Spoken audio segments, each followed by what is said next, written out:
Umar ரலியல்லாஹு அன்ஹுமா கால மேற்காணும் நபித்தோழர்கள் அறிவிக்கின்றார்கள். கால அல் உல்ஹியா யௌமானி, குர்பானி என்பது 2 தினங்கள் கொடுக்கலாம். பஅத யௌமல் அல்ஹா, பெருநாள் அன்று கொடுக்கலாம், பிறை 11 அன்றும் கொடுக்கலாம், பிறை 12 அசர் வரை கொடுக்கலாம்.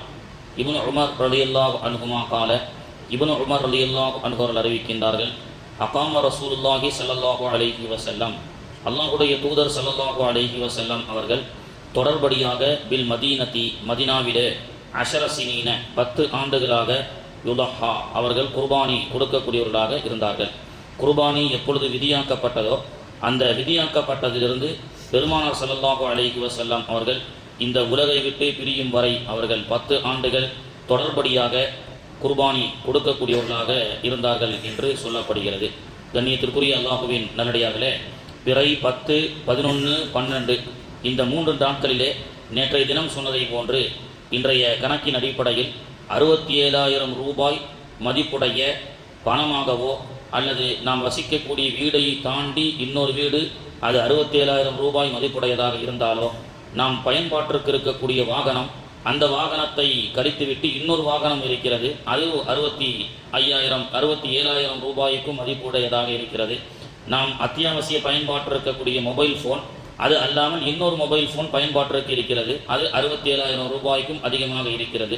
நாம் பயன்பாட்டிற்கு இருக்கக்கூடிய கைகடிகாரம், அது அல்லாமல் இன்னொரு கைகடிகாரம் இருக்கிறது, அது 67,000 ரூபாய் மதிப்புடையதாக இருக்கிறது என்று சொன்னால், அத்தியாவசியமான தேவைகள் போக மீதமுள்ள உபரி தேவைகளிலே நாம் பயன்பாட்டிற்கு இருக்கக்கூடிய சொத்துக்களாக, காசுகளாக, தங்கமாக அல்லது வேறு பயன்பாட்டிற்கு இருக்கக்கூடிய பொருட்களாக நம்மிடத்தில் உபரியாக 67,000 ரூபாய்க்கும் மேற்பட்ட ஒரு பொருள் நம்மிடத்தில் இருந்தால் நமக்கு குர்பானி கடமை.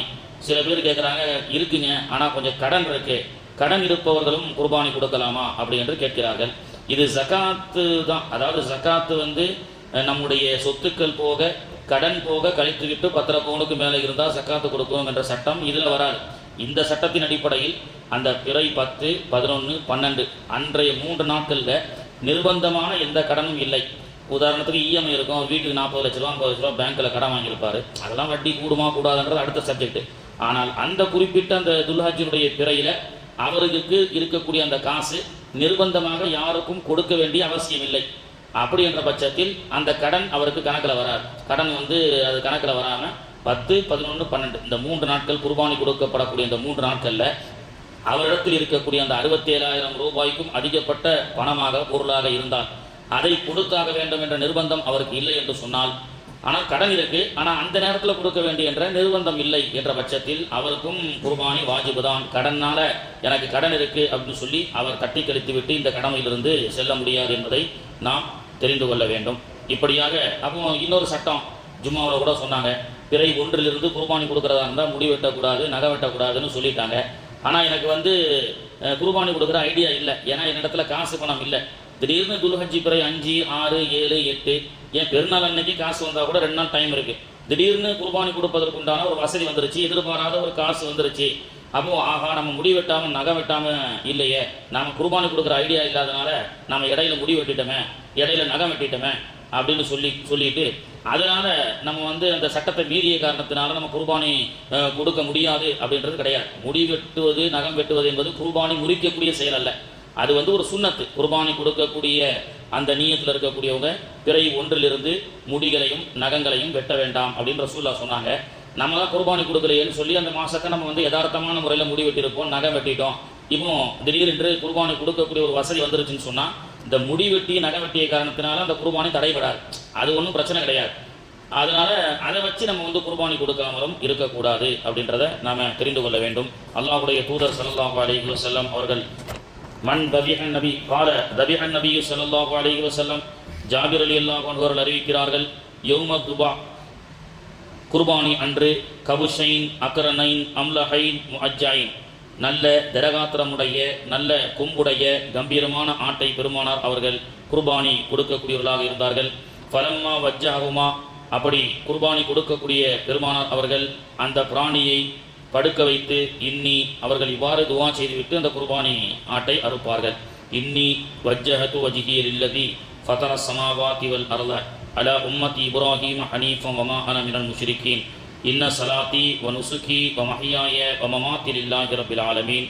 நிச்சயமாக எங்களுடைய தொழுகையும் என்னுடைய குர்பானியும் எங்களுடைய ஹயாத்தும் எங்களுடைய மௌத்தும் ரப்புல் ஆலமீனுக்காக இருக்கிறது. லா ஷரீக லஹு, அவனை இலை வைக்காத நிலையிலே வபிதாலிக உமிர்து வ அன மினல் முஸ்லிமீன் அப்படின்னு சொல்லி அல்லாஹும்ம மின்க வலக அன் முஹம்மதி வ உம்மதிஹி பிஸ்மில்லாஹி அல்லாஹு அக்பர் என்று பெருமானார் அவர்கள் வருடந்தோறும் சில வருடத்திலே உம்மத்திற்காக குர்பானி கொடுத்திருக்கிறார்கள். நமக்காக பெருமானார் ஸல்லல்லாஹு அலைஹி வஸல்லம் அவர்கள் உம்மத்துடைய பெயரில் குர்பானி கொடுத்திருக்கிறார்கள். அபூதாவுதிலே இப்னு மாஜாவிலே பதிவு செய்யப்படுகிறது.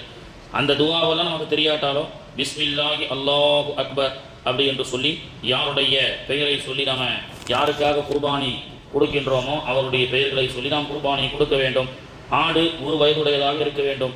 குர்பானி கொடுப்பதற்கு தகுதியற்ற பிராணிகள் என்று சொன்னால் குருடு, கண் தெரியாத குருட்டு பிராணிகளை குர்பானி கொடுக்கக்கூடாது.